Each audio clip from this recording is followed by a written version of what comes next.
드려보겠습니다. 여러분은 부자이십니까? 부자라고 생각하시는 분? 예, 우리 교회 부자가 많으시네요. 우리나라 사람 대개의 경우 부자입니까? 라고 물어보면 대부분은 이제 아니라고들 말씀하실 겁니다. 물론 오늘과 같이 부자라고 당당하게 이야기하시는 분도 계실 텐데 참으로 어려운 대답 중에 하나가 부자라는 거죠. 누군가가 나는 부자라고 이야기한다면 그 사람이 기준이 되어서 나는 부자가 아니야 라고 대답하시는 분도 계시겠고, 또 반대로 내가 부자이니 저 사람이 부자이니 나는 부자가 아닐 거야 라고 대답하시는 분도 있을 수 있을 것 같습니다. 부자로 사는 것이 오늘날 우리에게 있어서 매우 중요한 부분일 수도 있을 것 같습니다.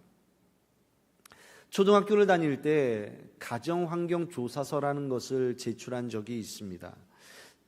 제가 어렸을 때, 물론 이제 그 이전에 여러분들은 다 사셨겠습니다만, 집에 컬러 TV가 있는 사람, 자가용이 있는 사람, 그리고 냉장고가 있는 사람, 그리고 집에 전화가 있는 사람, 그래서 그 설문지에 그것을 체크를 해서 이제 선생님께 드렸던 기억이 있고요. 또 그 항목에는 부모님의 학력을 적는 그런 난도 있었던 것으로 기억합니다. 배움이 높고 부자인지 아닌지를 확인하는 그 환경이라고 하는 것, 환경조사서라고 하는 것, 아마도 거기에 부자이고 고학력으로 기록된다면 잘 살 거야 라고 하는, 가정의 문제는 없을 거야 라고 하는 어떤 막연한 그러한 조건, 전제 조건 하에 만들어졌던 그런 설문지라고 저는 생각을 합니다. 그런데 여러분, 만일 이 자리에서 그러한 환경을 조사한다고 한 사람씩 물어본다면 여러분 그 안에 진실을 담아서 아마 여러분 그 설문지를 만드시겠습니까? 그것이 어떤 조건으로 쓰여진 설문지를 통해서 사람이 대우를 받고 무언가가 결정이 된다면 여러분들 아마도 그 안에 진실되게 그 설문지를 만들 사람은 별로 없을 거라고 저는 생각을 합니다.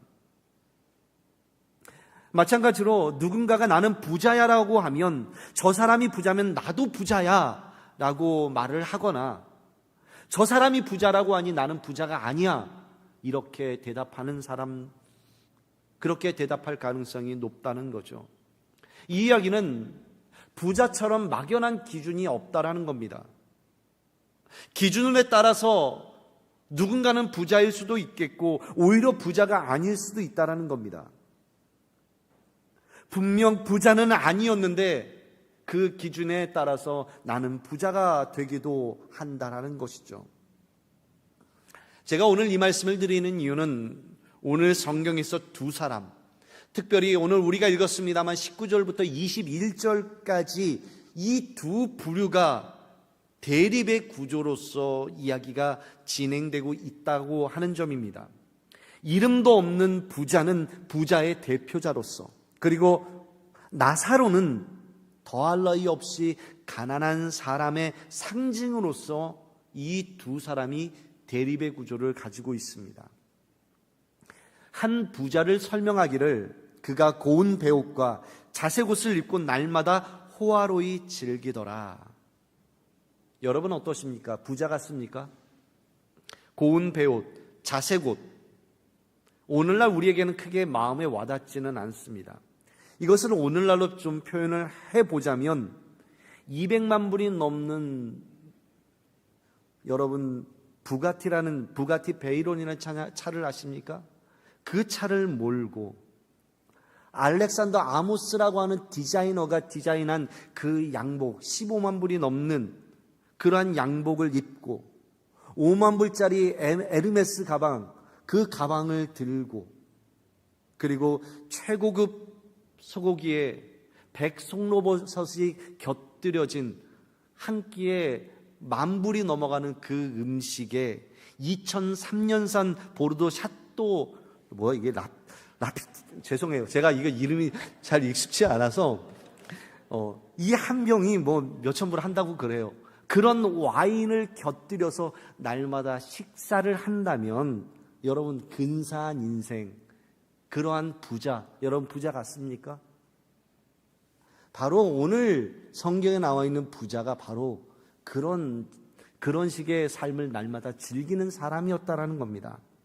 그리고 반대로 그 집 앞에 나사로라고 하는 그러한 거지가 있는데 오늘 성경의 표현은 굳이 요즘 말로 바꾸지 않아도 그 사람이 얼마나 어려운 사람이었는가 그 불행을 충분히 느낄 수 있습니다.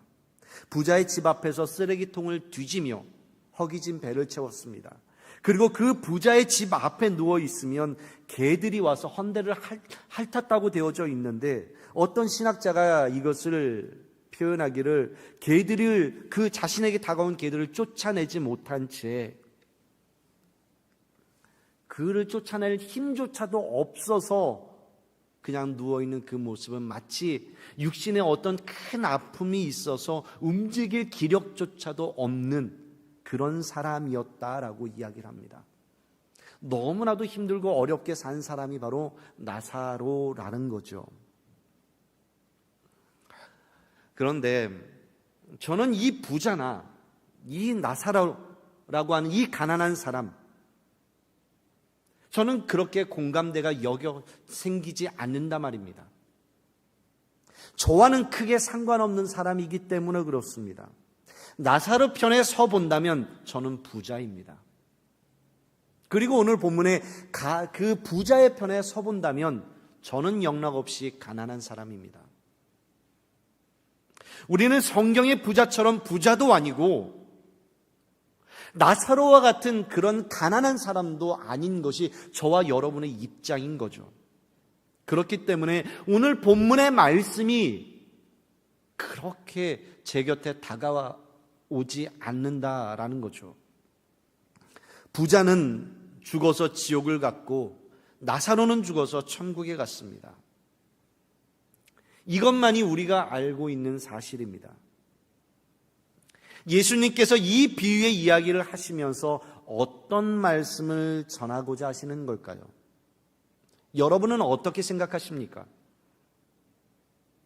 우리가 많이 들었던 이 부자 그리고 거지 나사로의 설교에 대해서 왜 부자는 지옥을 갔을까? 그리고 나사로는 왜 천국을 갔을까라고 질문하면서 믿음이 있어서 나사로는 천국을 갔겠고 그리고 부자는 믿음이 없어서 지옥을 갔다라고 하는 설교를 우리는 많이 들어왔습니다. 물론 천국에 간다고 하는 이 구원에 관한 문제는 참으로 중요하고 심각한 문제입니다. 우리가 죽으면 천국을 가고 지옥을 가는 것, 믿음에 의해서 그것이 구별되는 것 분명히 맞는 이야기입니다. 그럼에도 불구하고 오늘 본문 가운데서는 어떻게 하면 구원을 받았는가, 누가 천국에 가는가에 대한 그 분명한 기준과 내용이 보여지지 않는단 말입니다. 그럼에도 불구하고 우리는 이 본문을 너무나도 잘 알고 있으면서도 조금 전에 말씀드린 그 내용 외에는 다른 것을 생각해 본 적이 별로 없다라는 거죠. 여러분, 왜 부자는 지옥에 갔을까요? 오늘 성경의 본문을 통하여 본다면 부자는 호화로이 즐기고 좋은 옷을 입어서 지옥 갔다고 말해도 되겠습니까? 아니면 그가 자기 집 앞에 있는 가난한 나사로를 돌보지 않았기 때문에 지옥 간 것일까요? 나사로는 너무나 가난하고 이 땅에서 아무런 혜택을 누리지 못했기 때문에 천국에서 호화롭게 살게 되었다라고 말해도 괜찮겠습니까? 만일 이 말이 맞다면 여러분, 구원의 조건은 가난이 됩니다. 하지만 이것은 누가 부자인지도 모르고 부자는 기준에 따라서 부자가 되기도 하지만 부자가 아닐 수도 있습니다. 또한 우리가 알고 있는 대로 성경은 그것을 기준으로 이야기한 적이 단 한 번도 없습니다. 도대체 무엇이 이 사람들을 한 사람은 천국에 가게 하고 한 사람은 지옥에 가게 한 것일까요? 부자는 이름을 성경에서는 밝히고 있지 않지만 거지를 향하여 나사로라고 표현을 하고 있습니다. 이 나사로라는 이름은요, 구약의 히브리어 가운데 엘리에셀이라는 이름이 있지요.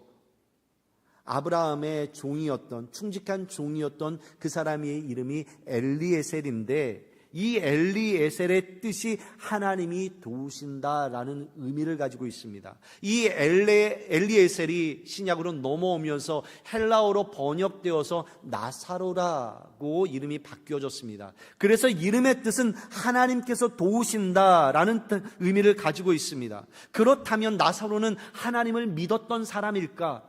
그의 이름이 나사로이기 때문에, 하나님을 믿는 사람이었기 때문에 천국에 갔을 것이다 라고 말하는 것도 조금은 어렵습니다.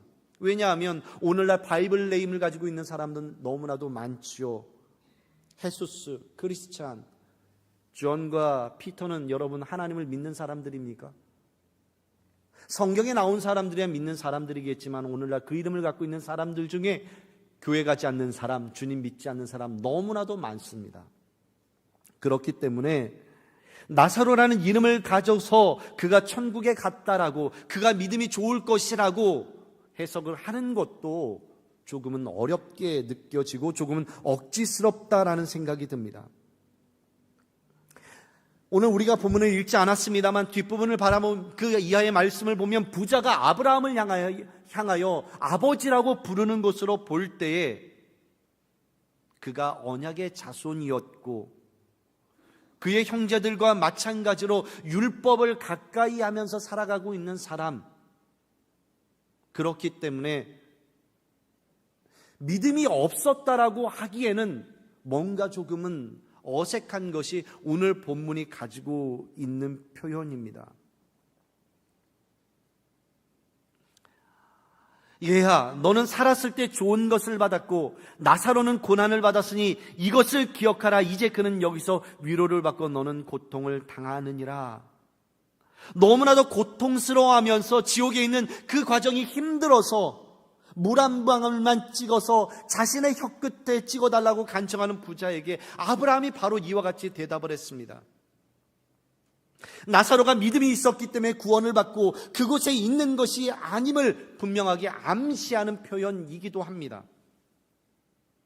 부자는 부자라서 지옥 갔고 가난한 사람은 가난해서 천국 갔다면, 또 부자는 믿음이 없어서 지옥 갔고 가난한 나사로는 믿음이 있어서 천국 갔다면, 오늘 본문은 그냥 부자와 가난한 사람의 이야기, 혹은 하나님을 믿었던 사람과 믿지 않았던 사람으로서 그냥 극대화시켜서 이야기하면 되지만, 오늘 우리에게 주어진 본문이 그렇게 이해가 되지 않습니다.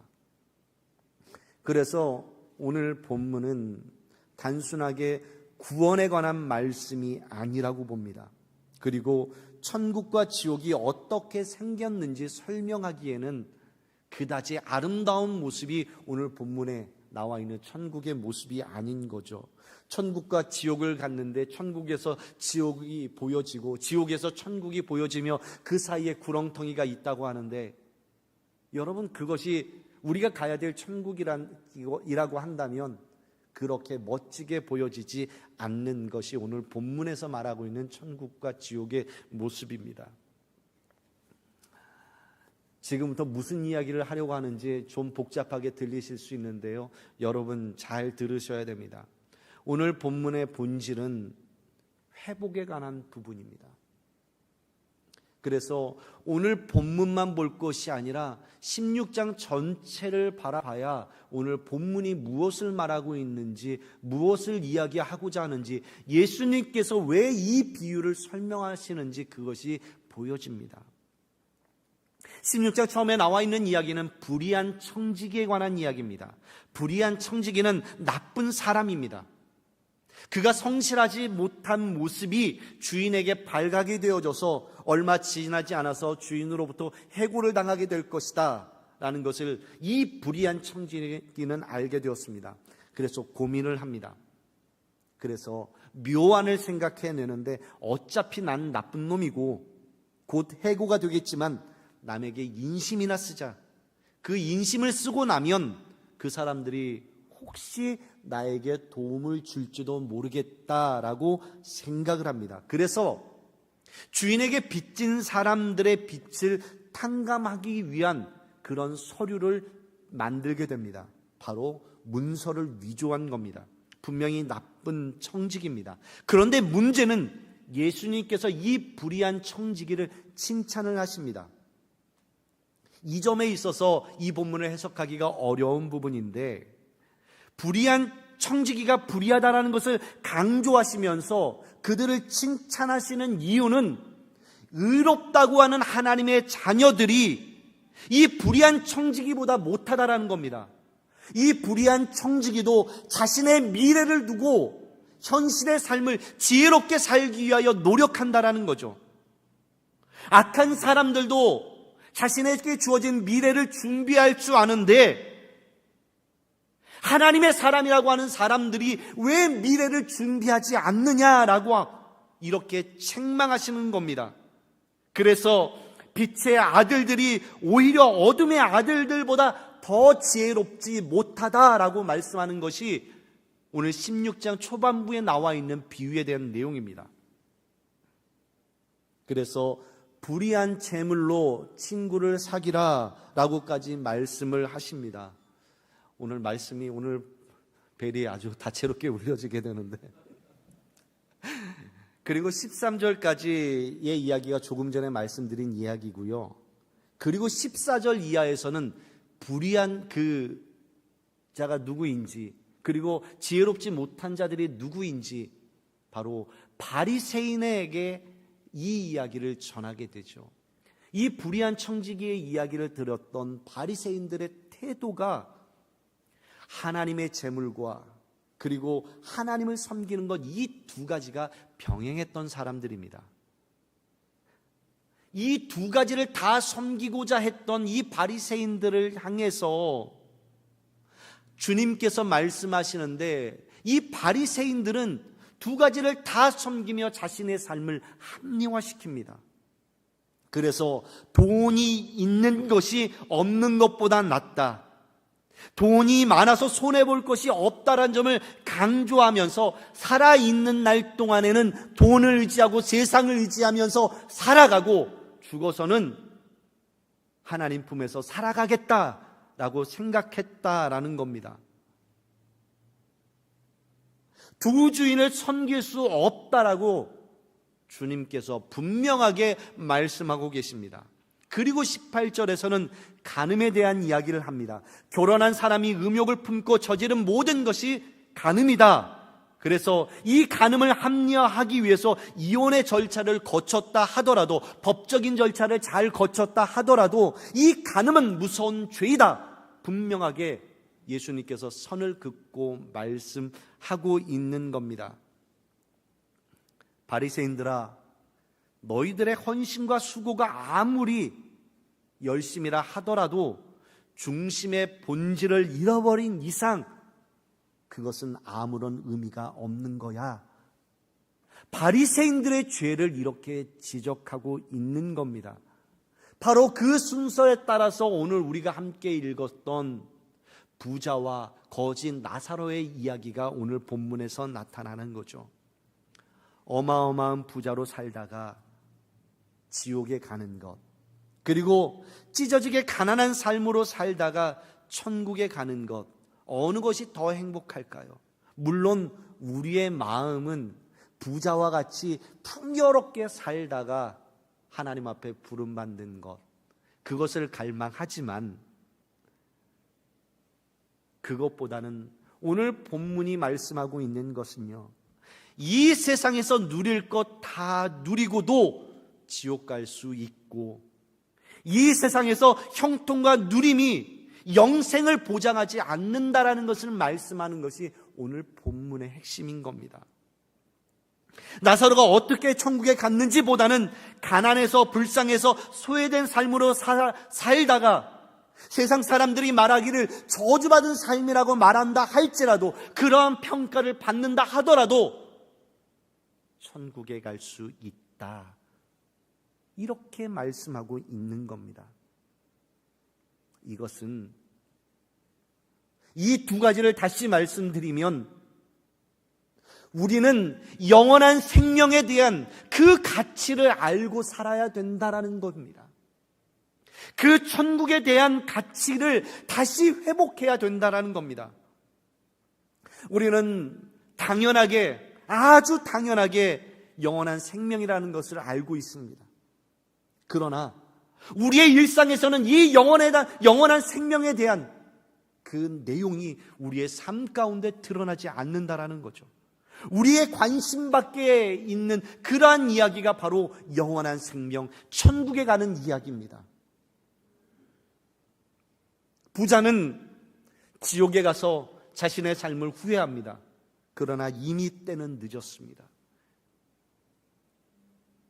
그들에게 이야기하기를, 모세와 율법으로 이미 너희에게 말한 그 메시아 그리스도가 이미 너희 앞에 와 있다.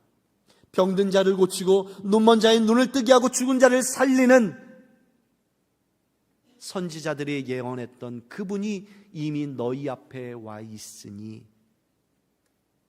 너희들에게 주어진 이미 메시지로, 이미 그 말씀으로 충분하니 그것을 믿고 의지해라. 오늘 이 본문은 예수님 앞에 와 있었던 바리새인들, 이미 주어진 메시지와 모세의 이야기와 율법의 내용으로 이미 그 메시아가 너희들 앞에 와 있음에도 불구하고 그 메시아를 바라지 않고 오직 이 땅에서 잘 먹고 잘 살 것들만 바라다가 죽어서는 천국에 가기를 원하는 그 악한 모습을 지적하고 있는 본문이 오늘 우리에게 주어진 이 본문이라는 것입니다. 예수님 앞에 있었던 제자들 역시도 예수님으로부터 많은 가르침을 받았습니다. 이미 영생에 대한 이야기도 그들은 받았던 사람들이 제자들이었습니다. 이 말씀을 받는 그 순간에 그들의 모습은 어떠했을까요? 천국에 대한 소망과 하나님께서 주실 그 영원에 대한 그 갈망, 그것을 놓치면서 제자들 역시도 예수님이 왕으로, 이 세상의 왕으로 오시면 하나는 우편에, 하나는 좌편에 어떠한 권세와 권력을 쥐고자 하는 모든 내용이 현실에 맞추어져 있었다라는 것입니다. 그러나 제자들이 주님께서 말씀하셨던 그 영생을 깨닫는 그 순간, 그들의 삶은, 그들의 인생은 바뀌어졌습니다. 제자들의 마지막 모습은 모두 순교자의 모습이었습니다. 순교가 세상의 관점에서 바라보면 실패입니다. 세상에서 가장 미련한 사람들입니다. 그러나 그들이 죽어가는 순간에도 자신의 그 가르침, 예수님께 보고 배운 것을 결코 놓치지 않는 그러한 삶을 마지막까지 살았습니다. 이렇게 살았어도, 이렇게 고통스러웠어도 내가 지금 행복하다고 말할 수 있는 것은 내 안에, 우리 안에 영원한 생명의 가치가 있기 때문이라는 것입니다. 사랑하는 우리 성도 여러분, 예수님의 십자가 사건 안에도 바로 영원한 생명의 가치가 녹아져 있습니다. 예수님의 그 확신 안에는 영원한 생명이 분명히 자리 잡고 있으며, 우리의 부활의 산증인이 되신 예수 그리스도가 바로 우리에게 그 사실로서 전달되어 주고 있습니다. 십자가 사건은 바로 그것을 우리들에게 분명하게 말씀해 주고 있습니다. 오늘 본문이 반드시 부자가 되라고, 그리고 부자여야 한다고, 아니면 반대로 가지고 있는 모든 것을 다 팔아야 된다고 하는 말씀이 아닙니다. 부자로 살던, 가난하게 살던, 영생의 가치는 알고 계십니까? 이렇게 우리들에게 묻고 있는 본문인 겁니다. 빛의 자녀로 살기 위해서 많은 고난과 고생을 하고 어떻게 하면 그렇게 좋을까 고민을 한다 하더라도 여러분, 먼저 선행되어야 되는 것은 내 안에 영원한 생명에 대한 관심이, 그 마음이 우리 안에 있는가 있지 않는가, 그것을 우리는 확인해야 하는 겁니다. 우리가 많은 훈련을 받고 때로는 내가 예수님의 제자가 돼야지, 예수님의 13번째 제자는 내 이름이 기록될 거야, 이렇게 결심하며 주님의 말씀대로 살아가고자 하는 결단, 나는 예수님의 제자야 라고 하는 그 확신, 어떠한 책의 제목처럼 당신은 예수님의 제자입니까? 라고 물었을 때에 여러분은 과연 어떤 결심과 어떠한 대답을 하시겠습니까? 큰 교회의 목회자가 되고 많은 사람들에게 영향력을 미치는 사람이 되는 것, 여러분 그것이 진짜 제자이겠습니까? 이 땅에 살아가면서 영원한 나라에 대한 소망을 두고 영생의 가치를 품고 사는 것, 그리고 또한 예수 그리스도를 높이고 존귀하게 하는 것을 소원하고 주어진 은혜에 대하여 날마다 감격하고, 그뿐만 아니라 그 은혜에 대해서 반응하는 삶을 살아가는 것, 바로 그것이 참된 제자의 삶인 겁니다. 우리가 회복해야 되는 지점이 바로 이 지점입니다. 우리는 이 땅에서 이룰 것들에 대하여, 이 땅에서의 걱정과 근심에 대하여 모든 초점이 맞추어져 있습니다. 하지만 궁극적으로 우리는 영원한 생명이라고 하는 그 열매, 그것을 갈망하고 그것에 대한 마음과 소원이 우리에게 있어야 한다는 거죠. 주님께서 십자가 사건을 통하여 증명하고자 하셨던 것은 바로 그것입니다. 십자가에서 고난을 당하시고 죽음을 당하셨습니다. 그리고 다시 부활하셔서 우리의 장막을 예비하기 위하여 하늘로 올라가셨다라고 성경은 우리들에게 말씀해주고 있습니다. 그 장막은 우리에게 주어진 영원한 생명이 있는 자리입니다. 그런데 우리는 날마다 살아가는 일에 바쁩니다. 날마다 해야 되는 일에 모든 초점이 맞추어져 있습니다. 현실의 결과를 통하여 하나님이 살아계시고 하나님이 계시지 않고 우리는 그것으로 결정하고 말죠. 세상의 가치관은 바로 그렇습니다. 세상은 잘 되면 하나님이 있는 것 같고 잘 되지 않으면 하나님이 없는 것처럼 평가하고 말하는 것이 세상의 관점인 겁니다. 세상 사람들의 기준은 거기에 있습니다. 그런데 우리의 관점은 거기에 있지 않습니다. 이 바리새인들 앞에 살아계신 예수 그리스도, 성경에 처음부터 예비되어졌던 그 메시아가 와 있음에도 불구하고 그것을 바라보지 못했고, 하나님 앞에서 살아가게 될 영원한 하나님의 나라, 영원한 생명에 대한 관심조차도 없이 그들의 관심은 그 땅에서 이루어지게 될 그 메시아를 통하여 정치적인 그 무언가를 회복하고자 했던 그 모습이 전부였던 겁니다. 그러다가 죽게 되면 하나님의 품에 가겠지, 막연한 생각, 이것이 누가복음 16장에서 이야기했던 불의한 청지기에 대하여 우리의 비교된 모습인 겁니다. 그리고 그 현실이 바리새인들의 모습이었던 거죠. 사랑하는 성도 여러분, 힘들지만 낙심하지 마십시오. 주어진 고난에 두려워하지 마십시오. 우리가 주님 앞에 섰을 때 주님께서 그 눈물과 그 마음 닦아주실 겁니다. 바로 저와 여러분에게 주어진 영원한 생명이 있기 때문에 그렇습니다. 우리 이 시간에 다 같이 일어나셔서 함께 찬송하시겠습니다. 나 이제 주님의 새 생명 얻은 몸, 옛것은 지나고 새 사람이로다. 그 생명 내 맘에 강같이 흐르고 그 사랑 내게서 해같이 빛난다.